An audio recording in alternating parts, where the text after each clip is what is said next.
방송에서 제공하는 투자 정보는 투자 판단에 대한 조언입니다. 방송에서 제공하는 주식의 가치, 가격 상승 및 가격 하락에 대해서는 방송사에서 보장하지 않습니다. 대통령은 현지 시간 8일 백악관에서 가진 대국민 연설에서 이란의 이라크 내 미군 기지 공격과 관련해 미국인 사상자는 없었다고 밝혔습니다.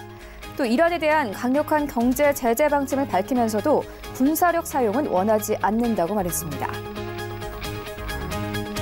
뉴욕 증시에서 주요 지수는 미국에 대한 이란의 제한적 보복 공격 이후 트럼프 대통령도 대이란 경제 제재에 방점을 찍으면서 상승했습니다. 뉴욕 증권거래소에서 다우존스 지수는 0.56%, S&P 500 지수는 0.49%, 나스닥 지수는 0.67% 상승하며 나스닥 지수는 종가 기준으로 사상 최고치를 기록했습니다. 이란이 이라크 주둔 미군 기지에 보복 공격을 한 지 하루가 채 지나지 않아 바그다드 대사관 밀집 지역이 로켓 공격을 받았습니다. 이라크군은 현지 시간 8일 밤 수도 바그다드의 그린존에 카투사 로켓 2발이 떨어졌다고 로이터 통신은 전했습니다. 김기남 삼성전자 부회장은 미국 현지 시간 7일 CES 2020 현장에서 올해 반도체 시황이 개선되고 있다고 밝혔습니다. 김 부회장은 올해 반도체 시황 개선을 전망하면서도 얼마나 어떻게 될지는 예측하기 어렵다고 말했습니다. 업계에서 업황 개선을 점친 적은 있지만 반도체 업체 CEO가 이를 언급한 건 이번이 처음입니다.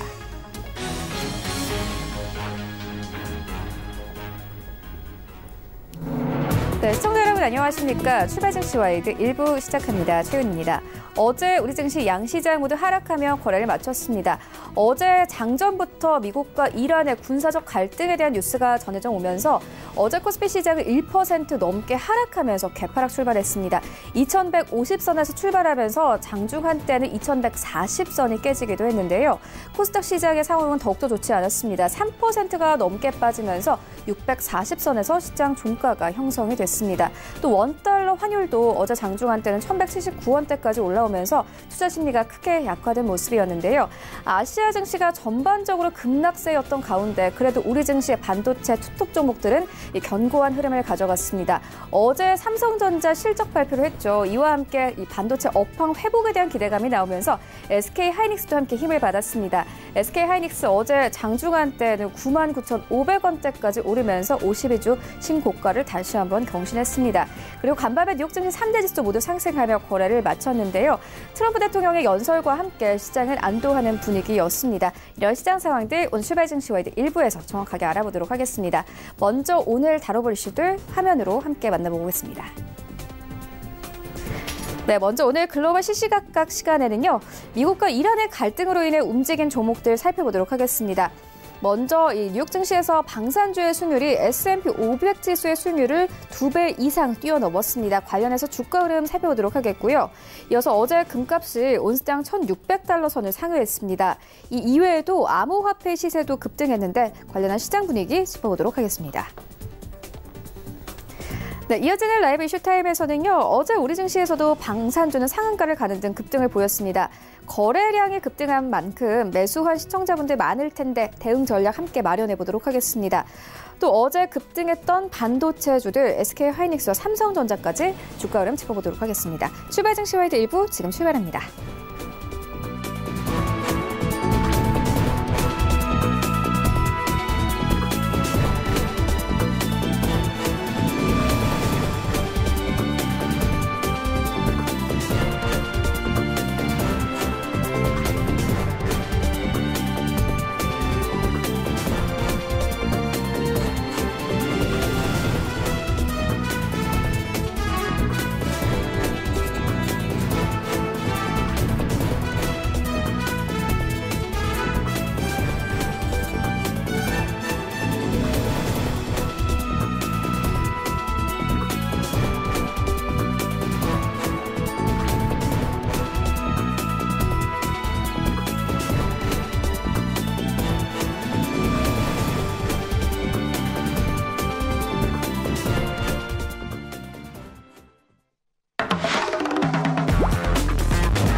네, 시장의 중심이 되는 이슈를 꼼꼼하게 체크합니다. 글로벌 시시각각 시간인데요. 헌터스 경제연구소 김진석 소장 모셨습니다. 안녕하십니까? 안녕하세요. 네, 먼저 간밤에 뉴욕 증시 상황부터 짚고 가도록 하겠습니다. 3대 지수 모두 상승하며 거래를 마쳤습니다. 일단 트럼프 대통령이 이란의 미사일 공격에 대해서 군사적인 대응이 아니라 경제 제재에 그칠 것이다 이렇게 발표를 하면서 시장 상승 탄력 받았습니다. 특히 투자 심리가 안정이 되면서 이 금융주와 기술주가 상승을 주도했는데요. 뉴욕 증시 상황 좀 더 자세하게 좀 짚어봐 주시죠. 네, 2020년 1월 달부터 좀 변수가 커지고 있다 이렇게 말씀을 드려보겠고요. 최근 들어서 나온 이슈 관련돼서 중동발 이슈가 커지고 있는데 잠깐 지난 3일 날 아시는 것처럼 미국의 트럼프 대통령이 그리고 어떻게 보면 그 기본적으로 이란의 그 솔레이만이라고 그러죠. 이란 혁명 수비대 사령관을 이 폭사라는 표현이 맞을 것 같은데요. 드론을 통해서 폭사 이후에 오늘까지 5일, 6일 동안 상당히 변동성이 커지고 있다 이렇게 보겠습니다. 어저께 그 한국 증시가 마감하기 전후 관련돼 가지고 이란이 다시 한번 이라크에 있는 미군 기지를 두 곳을 미사일 발사를 연이했기 때문에 이와 관련돼 상당히 충격이 커지고 있고요. 어제까지만 하더라도 글로벌 증시의 약세가 오늘은 미국 3대 지수가 소폭이나마 상승했기 때문에 이것이 하루 만에 좀 이슈가 좀 해소되는 것은 아닌가 이렇게 좀 말씀을 드려보겠습니다. 가장 이슈가 되고 있던 것들은 다우, 나스닥, S&P 500 지수가 어제 급락을 딛고 소폭이나마 상승했다. 이런 부분들이 가장 큰 이슈가 있는 것 같고요. 가장 큰 이슈가 다우 그리고 나스닥, 무엇보다도 나스닥이 오늘 장중 신고가 그리고 장 마감하고니 신고가가 돼가지고 결국 이것은 하루 만에 이벤트로 끝났다 이렇게 말씀 드려보겠습니다. 잠깐 차트를 통해서 어떻게 보면 어제와 오늘 미국 증시의 어떤 리뷰를 좀 말씀 드려보겠는데요. 잠시 후에 보실 그 다우지수의 모습을 가지고 있습니다. 1월 2일 날 28,872선 이후에 3일 날 그러니까 미국이 어떻게 보면 기본적으로 이란의 그 사령관의 폭사 이후에 급락을 했지만 이것을 급락으로 보진 못하고요. 오히려 상승의 폭으로서 상당히 시장을 견인하는 모습을 가지고 있고요. 가장 이슈가 됐었던 나스닥 지수 관련돼서는 오늘 이런저런 부정적 이슈가 있음에도 불구하고 역사적인 신고가 다시 올라갔다. 이런 부분들이 큰 관건인 것 같습니다. 또한 그동안 이슈가 됐었던 그 WTI 그러니까 서부 텍사스 원유는 트럼프 대통령이 잠시 후에 말씀드리겠지만 현지 시간으로 오전 11시 18분 했던 대국민 담화를 통해서 미국이 그 세계 1위의 산유국이다 이런 얘기가 있음에도 불구하고 유가가 오히려 WTI 서부 텍사스 원유가 예상보다 5%대 급락을 보이고 있다 이런 부분들이 큰 관건을 되고 있는 것 같습니다. 자, 그러면 트위터를 통해서 보인 좋겠는데요. 어저께 기본적으로 이란이 이라크에 있는 미군 기지를 연이어서 두 번의 미사일 발사했는데 그때 이란은 이런 얘기했습니다. 이라크 내에 있는 미군 기지에서 약 80-90명의 미군이 사망했을 것이다는 얘기를 가지고 있고 트럼프 대통령은 지금 화면을 통해서 이게 트위터를 통해 보시면요. 아무 이상이 없었다는 얘기 나오고 있습니다. 가장 시장의 참여자 이것을 궁금해 보고 있는데요. 처음에 스타트 그러니까 어떻게 보면 그 이라크 내에 있는 미군 기지가 공격을 받았음에도 불구하고 모든 게 좋다 이런 표현을 썼다는 것을 보면 어쩌면 이번에는 어떻게 미군의 공격이 미군을 향하는 공격이 피해를 받지 않았다 이런 부분과 상당히 일맥상통하는 모습을 보이고 있다 보겠고요. 중요한 것은 이런 얘기가 나오고 있습니다. 즉 내일 아침에 대국민 담화를 할 것이다 이런 얘기가 나오고 있기 때문에 어제 장마감 이후에 한국 증시를 비롯해서 아시아권 증시는 약세 모습 보이고 있었지만 과연 트럼프 대통령이 어떤 얘기를 했는지 이런 모습들이 가장 큰 관건을 가지고 있고요. 자, 지금 백악관을 통해서 이런 얘기가 현지 시간으로 보시면은 11시 28분 그러니까 한국 시간을 보면 오늘 새벽 1시 28분 내용인데요. 이 내용을 통해서 트럼프 대통령이 우리가 알고 있기로는 이렇게 결국 어떻게 보면 이라크 내 미군 기지가 공격을 받았으면 즉흥적으로 과거의 트럼프 대통령 스타일로 보면 이란을 공격할 것이다 이런 얘기가 나오고 있지만 대국민 담화의 주된 내용을 보면 나는 군사적인 공격을 하지 않고 경제적인 보복을 하겠다 이런 얘기가 나오고 있어서 이와 관련해 상당히 시장의 참여자가 좀 부드럽게 보는 것은 아닌가 보겠습니다. 아마 이 내용이 가장 큰 이슈가 있는 것 같은데요. 자, 주된 내용을 이렇게 보시면 좋겠습니다. 물론 오전이기 때문에 굿모닝으로 시작되고 있고요. 가장 이슈가 되고 있던 걸 보면 기본적으로 미국인들이 전혀 지난 공격에 의해서 아무도 상해를 당하지 않았다 이런 부분들이 가장 이슈가 되고 있는 것 같습니다. 따라서 이것을 보면 일단 미군의 피해는 없다는 얘기가 나오고 있는데 좀 더 지나가 봐야 될 것 같고요. 다만 여기서 보셔야 될 것이 계속 강조하고 있습니다. 결국 어떻게 보면 그 미국인이 그 한 명이라도 사망이나 사상을 당하지 않았다 이런 부분을 강조하고 있고요.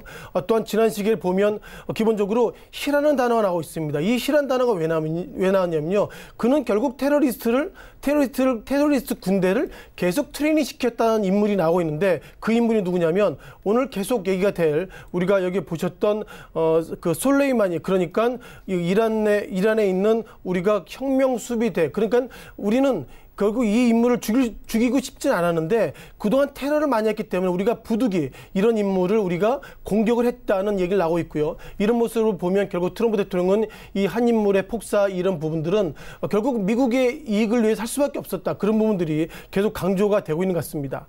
가장 하단에 보시면 이런 단어가 나오고 있는데요. 결국 트럼프 대통령 앞으로 어떻게 할 것인가 이런 얘기가 나오고 있는데 트럼프 대통령은 오늘 대국민 담화의 마지막 하단에 보면 미국은 여전히 어떻게 보면 미국은 여전히 평화를 유지하고 평화를 향유하는 사람들과 같이 하겠다 이런 얘기가 나오고 있고요.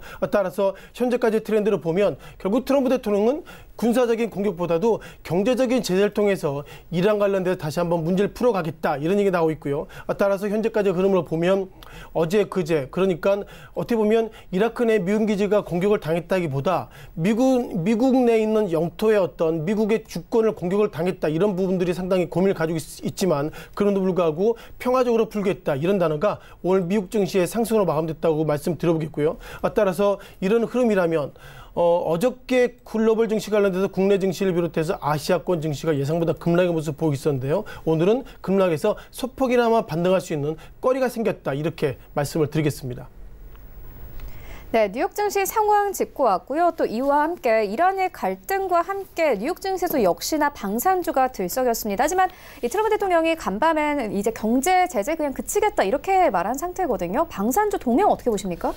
우리가 뭐 방산주가 뭐 기계적으로 뭐 얘기 나오고 있죠. 통상 우리가 북한 관련돼서 갈등이 커질 때 관련 종목들이 급등의 모습들을 보였던 것 같고요. 또한 미국 관련돼서도 방산주 그러니까 미국의 어떤 대통령이 아니라 이제는 미국이 트럼프 대통령이 나는 세계 경찰이다 이런 얘기가 나오는 것처럼 일단 미국의 방산주가 최근 들어서 변동성이 소폭이나마 커졌다 이렇게 보겠습니다. 뭐 방산주 관련돼서는 우리가 많은 분들이 아실 것입니다. 아마 국내에서 투자하셨던 분들은 미국의 그 제1의 방산업체 관련돼서 록히드 마틴 그리고 레이션 등의 모습을 보이겠는데요. 자, 이 종목들이 과연 피를 먹는 종목이다 이런 얘기가 있는데 얼마나 변동성이 있는지 좀 보실 것 같습니다. 자, 지금 먼저 보실 종목들이 그 록히드 마틴, 라키드 마틴 이런 얘기도 하고 있죠. 록히드 마틴 같은 경우에는 2019년도 넘어서 2020년도에 상당히 급등의 모습 보이고 있었습니다. 지금 이 자리죠. 가장 이슈가 됐던 것들은 1월 8일 날 그러니까 이게 2019년도, 2020년도 초에는 380달러 선에서 418달러까지 단계는 급등을 했다. 이런 부분들 말씀드려보겠고요. 다만 가장 이슈가 되고 있던 것들은 이게 급등의 모습이 지난 어떻게 보면 올 초에 1월 3일 전에는 급등했었습니다만 오늘의 모습을 보면 이것이 어떻게 될지 몰라도 기본적으로 트럼프 대통령이 이제 군사적인 제재를 안 하겠다는 얘기가 나오고 있어서 오늘 소폭이나마 실망매 속에서 0.84% 소폭이나마 좀 빠졌다 이렇게 말씀드려보겠고요. 또 한 종목 관련돼서 레이티온도 이것도 상당히 우리가 록히드 마틴처럼 익숙하지 않지만 미사일 쪽에 상당히 강점을 가지고 있는 미국의 어떤 방산업체인데요. 가장 이슈가 되고 있던 것들은 이것은 오히려 1월 6일 날 그러니까 232달러 이후에 다시 한번 하락의 모습을 보이고 있기 때문에 현재까지 모습 보면 방산주의 모습들이 예상보다 변동성이 커지고 있다 보겠고요. 또 보잉을 좀 보셔야 할 것 같습니다. 보잉은 좀 상당히 뭐 내부적으로 좀 문제가 있었죠. 아마 몇 가지 시나리오가 있습니다만 보잉 같은 경우에는 여러 가지로 뭐 737 맥스 이후에 상당히 좀 지난 그 1월 3일, 4일, 1월 어떻게 보면 1월 7일까지는 좀 상승했는데 어제와 오늘 약세 모습 보이고 있었습니다. 왜냐면요. 어저께죠. 어저께 이란발 비행기가 그 이란에서 출발하자마자 이것이 다시 한번 사망 이렇게 어떻게 보면 폭발동에서 사망을 했습니다. 이와 관련해서 의견이 분분하지만 중요한 것은 이것은 결국 보잉의 어떤 비행기의 어떤 문제가 있지 않을까 그런 어떤 부정적 이슈 속에서 보잉의 주가가 급등을 해야 될 시기임에도 불구하고 소폭이나마 약세로 마감됐다 보겠고요. 몇 가지 좀 리뷰를 좀 들어보겠습니다. 어제부터 오늘까지 뭐 많은 분들이 TV 보시는 많은 분들이 과연 중동발 이슈가 왜 이렇게 커지고 그리고 미국의 트럼프 대통령이 이란을 향해서 왜 이렇게 부정적으로 얘기하는지 그런 부분들이 있어서 전체적인 정리가 돼야지 오늘 흐름과 그리고 방산주의 어떤 동향까지도 보시면 좋겠습니다. 자, 기본적으로 트럼프 대통령부터 시작하는 것 같습니다. 직전 오바마 대통령은 이란과 좀 갈등이 있었습니다만 잘 풀었습니다. 어떻게 풀었냐면요.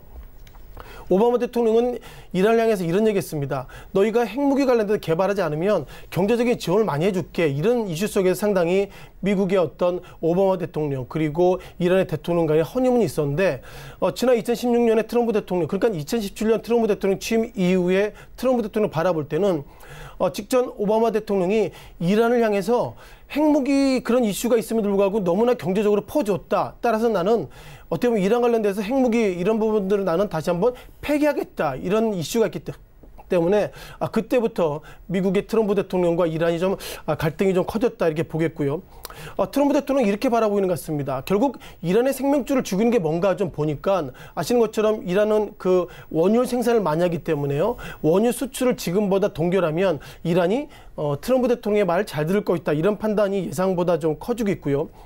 그리고 호르무즈 해협이라고 그러죠. 아시는 것처럼 이란과 사우디아라비아 그러니까 기본적 요 어떤 해협을 지나야 되는데 이런저런 미국에 있는 어떤 드론이 지금 화면으로 잠깐 정리되고 있지만 호르무즈 해협을 지나는 유조선 피격이 되고 있는데 트럼프 대통령이 바라볼 때는 저거는 아무래도 이란이 공격할 것이다. 그래서 유조선이 어떻게 보면 공해상에서 납치됐다 이런 판단을 가지고 있고요. 또한 그 이란과 사우디아라비아가 서로 갈등이 좀 커지고 있습니다. 그러다 보니까 사우디에 있는 원유 시설이 공격되는데 저게 보니까는 저게 이란이 저러지 않았을까 그런 어떤 확증적인 의심을 가지고 있는 것 같고요.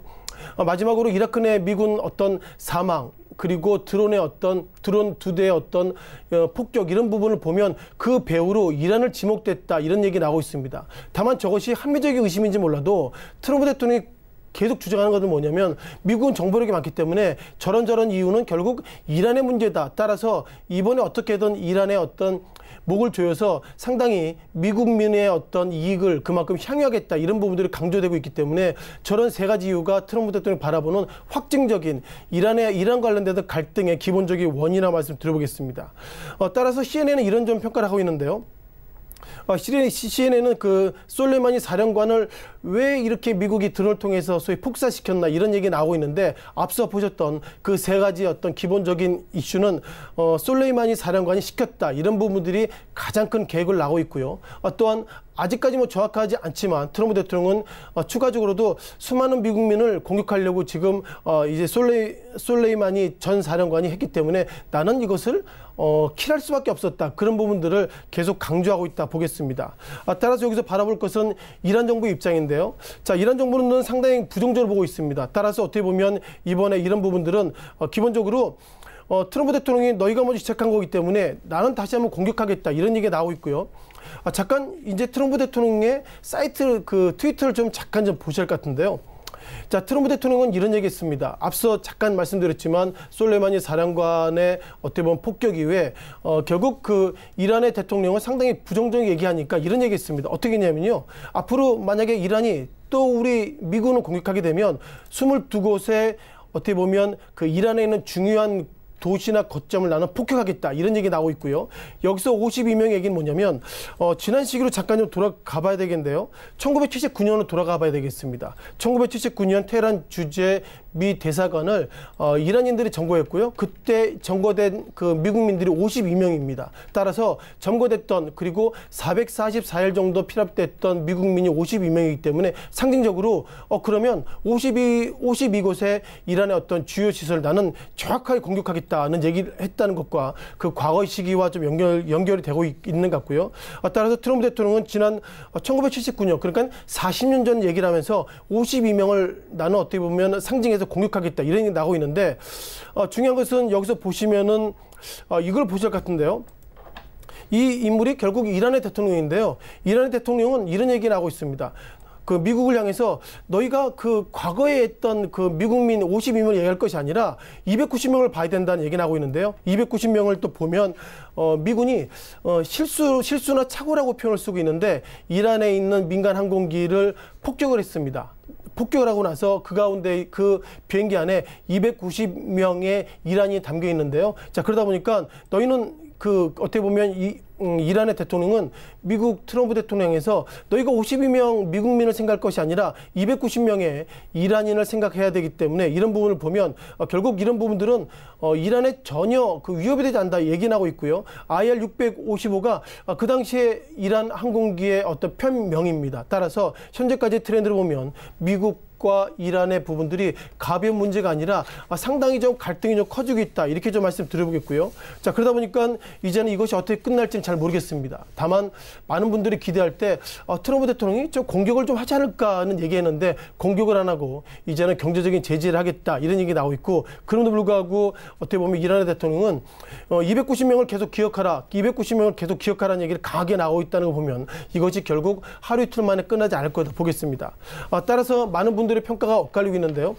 중요한 것은 이것이 한국 증시에 얼마나 미칠지 그리고 우리한테 어떤 영향을 미칠지 이런 얘기 나오고 있는데 이란은 이런 얘기했습니다. 어떤 얘기냐면요. 앞으로 이라크 내 미군 기지를 비롯해서 이란을 공격할 수 있는 도움을 주는 미국의 전 세계 어떤 기지가 있다 하더라도 우리는 공격할 것이다. 이런 얘기 나오고 있기 때문에 현재까지 호르무즈 해협이라는 개념이 한국이 그 모든 원자재의 많은 그 원유의 많은 부분들을 이란, 사우디아라비아 이런 호르무즈 해협을 통해서 배를 통해 들어오는데 이제 우리가 좀 눈치를 좀 보는 것 같습니다. 아시는 것처럼 미국이 한국을 향해서 호르무즈 해협에 한국 군인을 파병하라 이런 얘기가 나오고 있는데 과연 우리가 파병하게 되면 이란 대통령이 계속 얘기하는 것처럼 미군을 도와주는 모습을 가지고 있고요. 한국이 기본적으로 원유 수입의 70에서 80%를 이런 호르무즈 해협을 통해서 원유가 들어오는 것을 보면 상당히 한국은 어떤 입장을 보일지 모르겠지만 상당히 이런 부분들이 국내 증시를 넘어서 상당히 글로벌 증시 간의 큰 악재다 보겠습니다.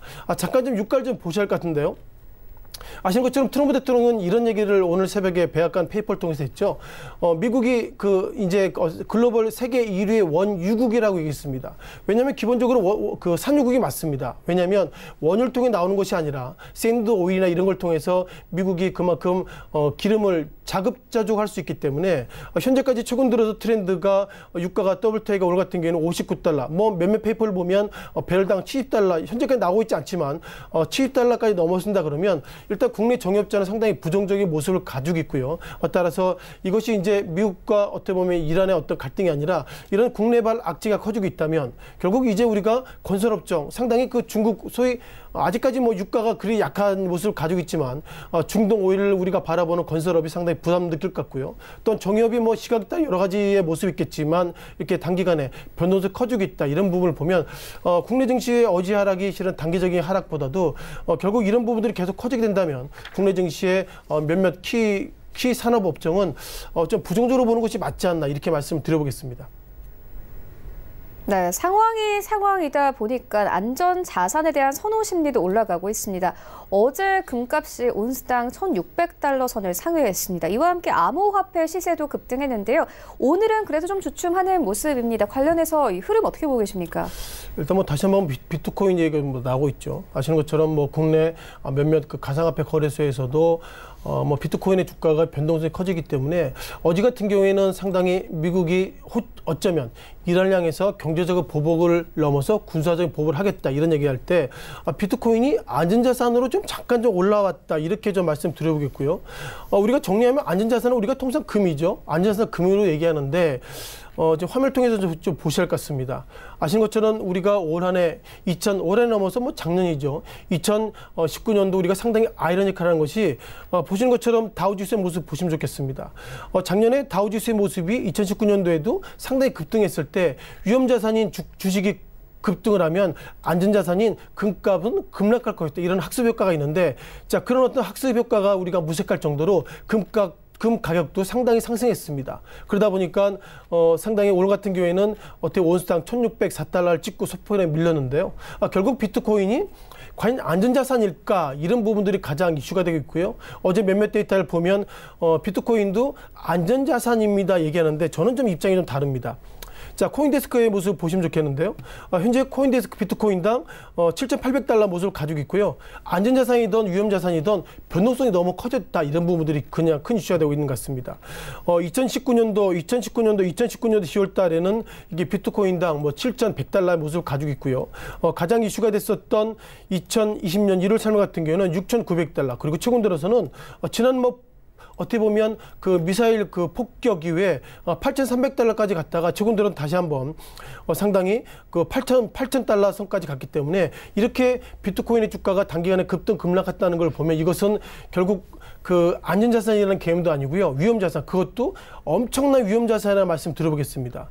기본적으로 미국에 있는 어떤 연준 의장을 비롯해서 몇몇 키맨들이 하는 얘기는 비트코인을 비롯한 이런 부분들은 위험자산이고 안전자산을 떠나서 이것은 확정할 수 없다. 이런 얘기가 나오기 때문에 가장 리스크가 커진 며칠 동안 비트코인의 주가가 소폭이나마 급등했다가 급락했는데 우리는 급등을 보실 것이 아니라 비트코인의 모습을 보시면 좋겠지만 급락할 때 정신없이 급락할 수 있다. 이런 부분을 강조를 드려보면 현재까지 트렌드를 보면 안전자산보다도 안전자산으로 보는 흐름도 있겠지만 급락할 때는 안전자산이 금 가격보다도 상당히 하락할 수 있는 폭이 커질 수 있다. 이런 부분들을 강조를 좀 드리겠습니다. 네, 알겠습니다. 지금까지 헌터스 경제연구소 김진석 소장과 함께했습니다. 고맙습니다. 고맙습니다.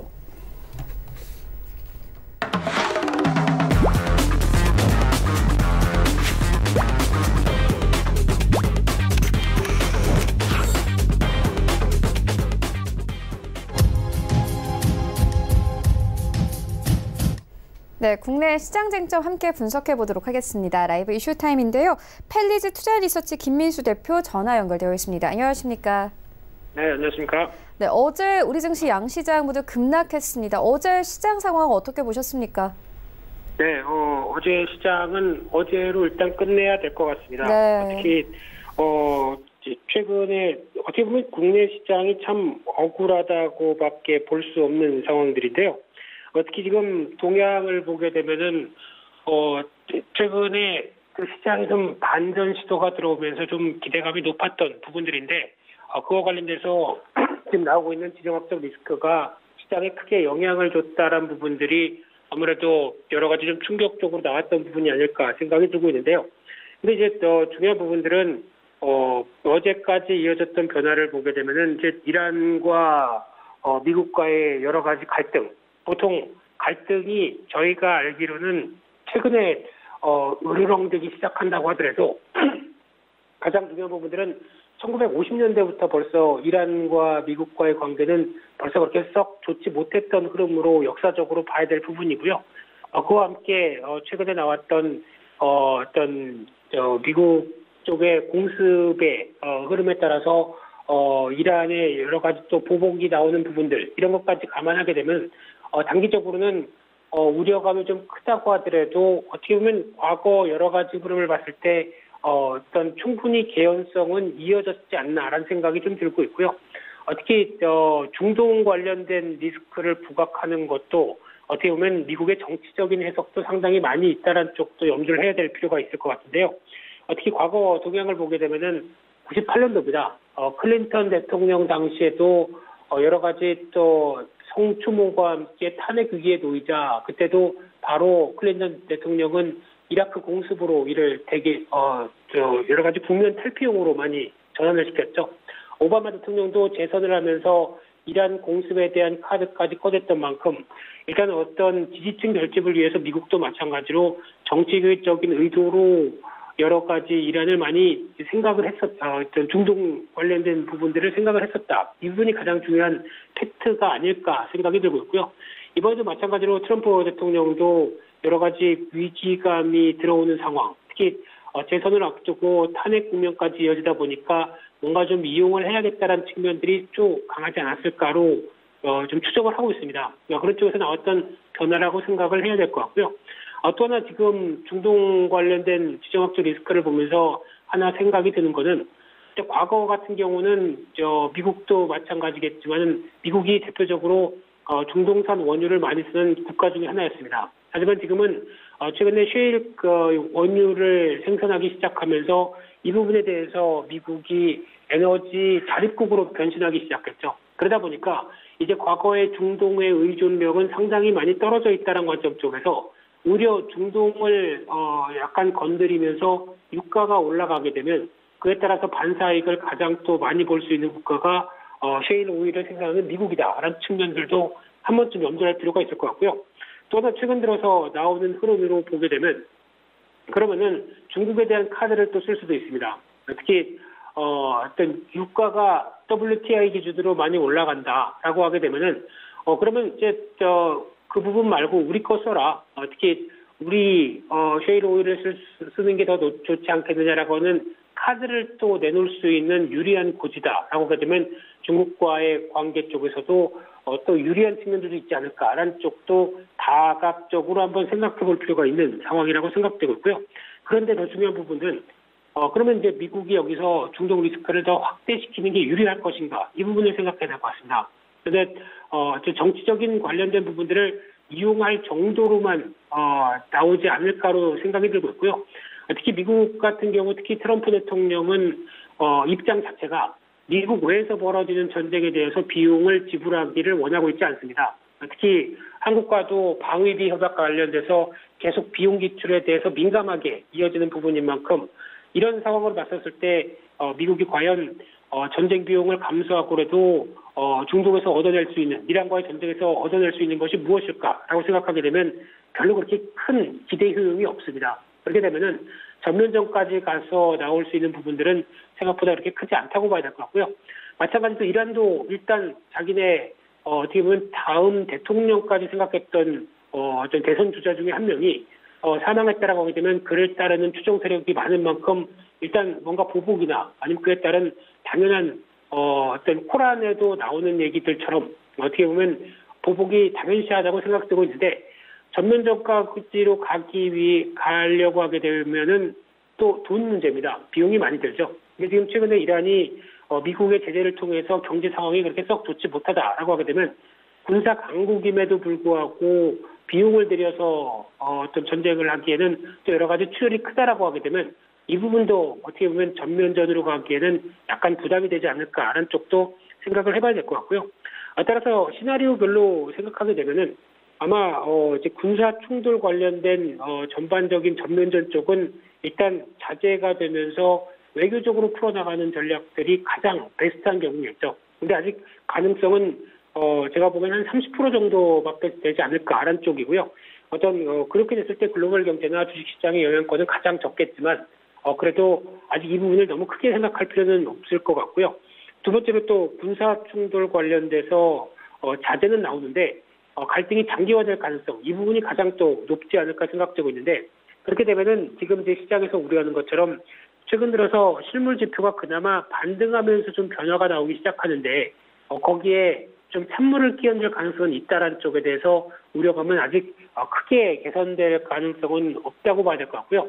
그러다 보니까 가장 높은 가능성이 한 50% 정도로 생각하면서 시장을 바라봐야 되지 않을까 생각되고 있는데 어떤 지정학적 리스크인 만큼 저희가 예측할 수 있는 상황은 아닙니다. 그러다 보니까 그렇다고 저희가 뭐 이란을 가본 적도 없는 나라에 대해서 고민을 해야 되는 상황이다 보니까 이런 군사적인 충돌까지 나오게 되면은 오히려 가능성은 가장 적다고 하더라도 만약에 이어지게 되면 여러 가지 글로벌 경제나 주식시장에는 충격이 나올 수밖에 없다는 쪽에 대해서는 염두를 할 필요가 있는데 아직 가능성은 제일 적다라고 봐야 될 것 같고요. 그러다 보니까 이 관련돼서 여러 가지 흐름들 쪽에서 최근에 부각받는 어떤 안전자산 쪽과 함께 이어지는 유가는 개인적으로도 한 1, 이틀 전에도 계속 그렇게 말씀드렸습니다. 시티그룹 쪽에서는 $70가 넘어갈 것이라고 얘기를 전망을 했는데 저는 $70 못 넘는다. 여기에 무게를 뒀고요. 아직 전면전으로 나오지 않는 이상 특히 이란이 가장 쓸 수 있는 카드 중에 하나가 호르무즈 해협 봉쇄입니다. 여기를 봉쇄하게 되면 아마 그때는 유가가 WTI 기준으로 $70가 넘어갈 것이다라고 생각하지만 거기를 넘어가게 되면은 거의 호르무즈 해협을 봉쇄를 하게 되면 이제 미국이 아니라 미국과 관련된 우방 국가에 대해서 모두 다 전면전을 선포하는 단계고요.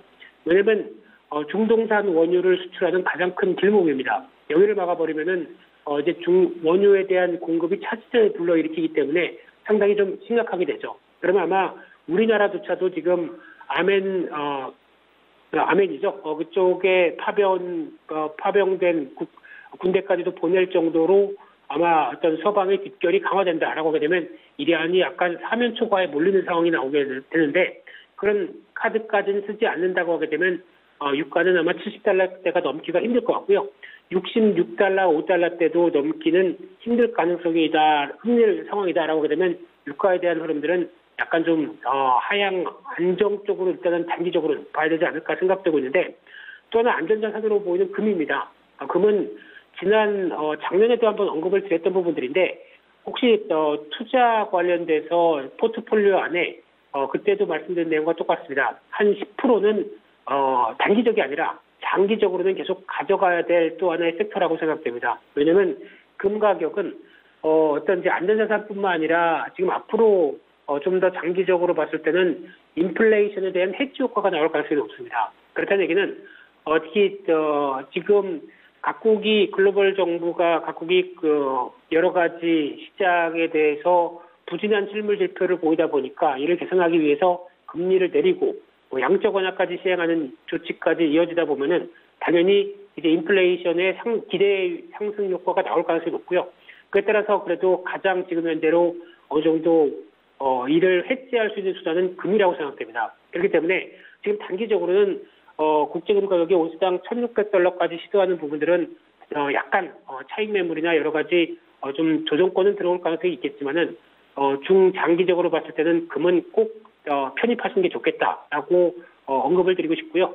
그런 관점으로 봤을 때 지금 결론적으로 보게 되면 일단 지금 미국이나 이란이나 전면전에 대한 어떤 갈등을 확대하기 어떤 의도는 좀 보여지지 않는다라고 하게 되면 지금 관점적으로는 일단 추가적으로 오늘도 뭐 이란이 미국의 바그다드의 그린존인가요?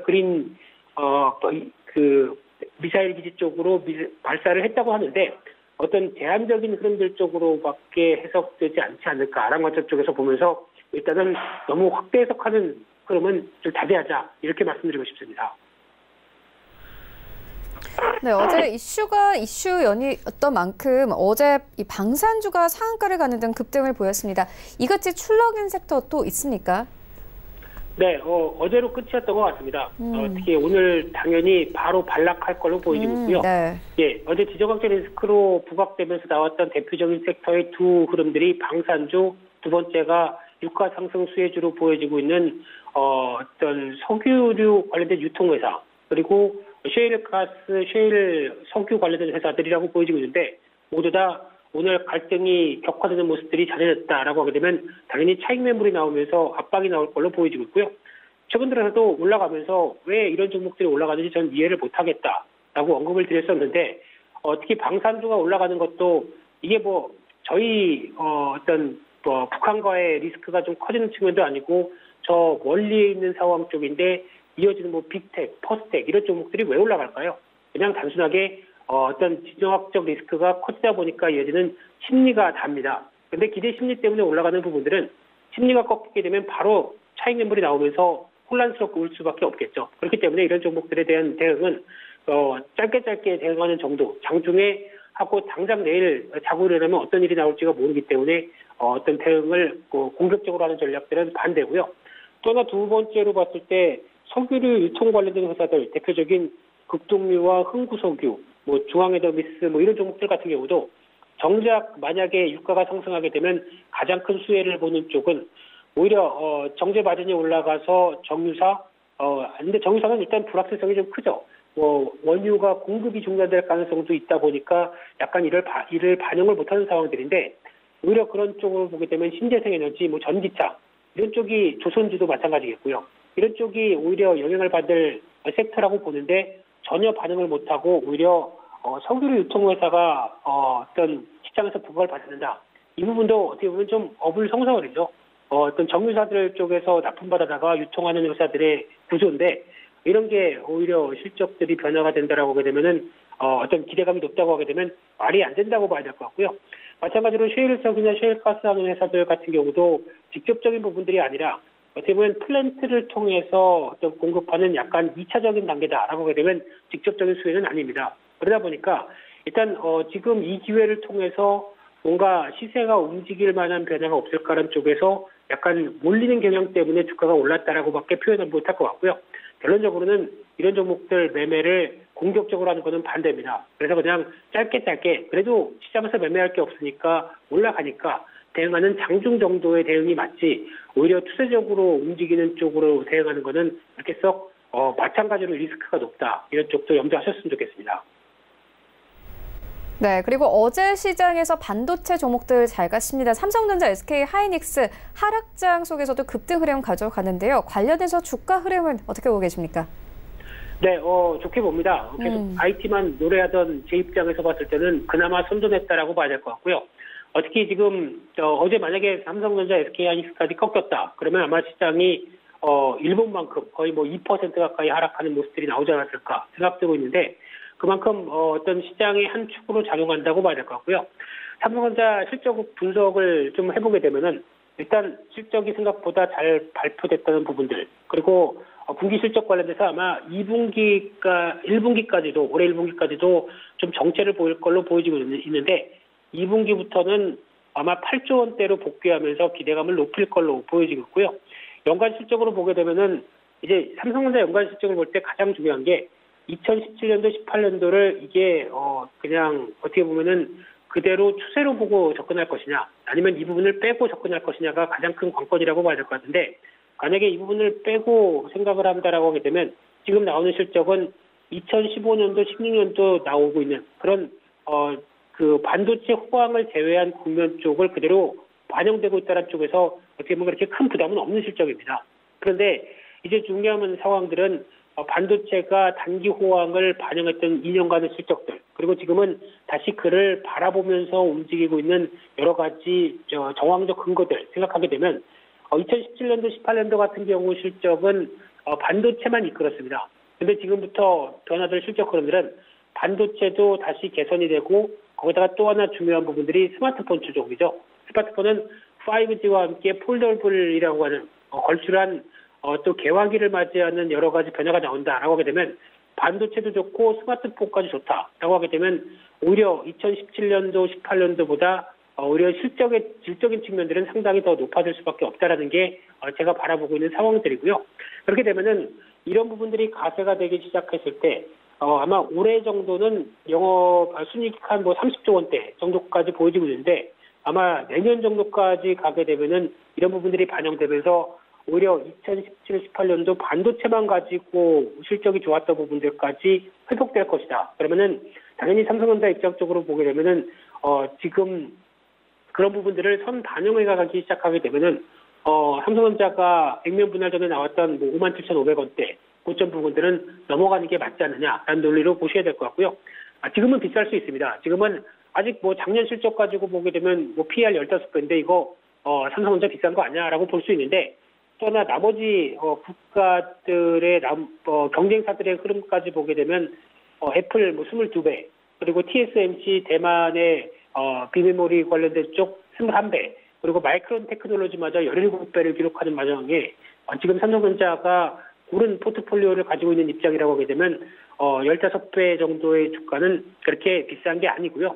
특히 과거 실적으로 움직이는 상황 쪽에서 앞으로의 실적까지 가게 된다. 그렇게 되면 지금 주가가 절대적으로 비싼 수준은 아닐 수 있습니다. 그렇기 때문에 그 부분 감안하시면서 삼성전자가 움직였을 때 나오는 여러 가지 여파, 특히 메모리 가격의 회복, 비메모리 반도체의 육성 의지, 거기다가 디스플레이 쪽은 안 좋습니다. 근데 OLED 투자를 강화하겠다는 입장들, 그리고 또 스마트폰 관련된 여러 가지 5G나 그리고 그에 따른 갤럭시 폴드와 관련된 여러 가지 폴더블 폰들 생각하게 되면은 당연히 시장의 중심은 IT가 또 맞습니다. 또 IT 얘기밖에 안 하게 되겠네요. 기승전 IT로 끝나게 돼서 죄송합니다만 그만큼 강조드려야 될 부분이라고 생각되고 있기 때문에 계속 섹터로 집중하는 쪽은 IT가 맞겠다. 이게 오늘도 결론으로 내릴 수밖에 없겠습니다.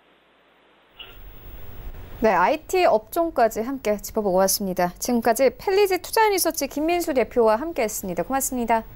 네, 감사합니다.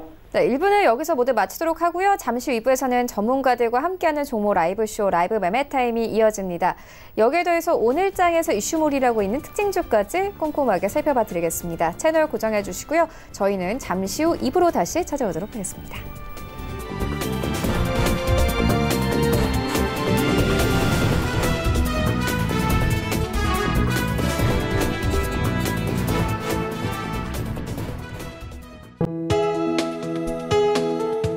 방송에서 제공하는 투자 정보는 투자 판단에 대한 조언입니다.